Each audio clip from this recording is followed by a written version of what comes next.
Yeah, well, I started thinking about this a long time ago. The book's called Murderland. Yeah, the book is Murderland, and I grew up in the Pacific Northwest in the 1970s, around the time when there were a lot of serial killers beginning to pop up, and there always had been this question: why are there so many serial killers in the Pacific Northwest?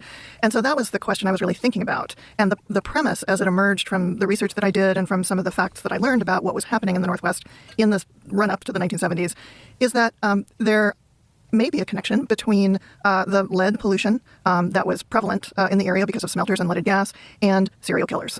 Because lead, of course, as I think most people now know, has a connection to heightened aggression and violence in the people who've been exposed to it. And, within minutes discovered that there had been an infamous lead and copper smelter in the city of Tacoma. What happened here? What happened in this region? And I knew that both Bundy and Gary Ridgway, who was the Green River killer, had grown up in Tacoma at the same time that the smelter is, the smelter had been operating there since the 1880s, 1890s, so for a very long time.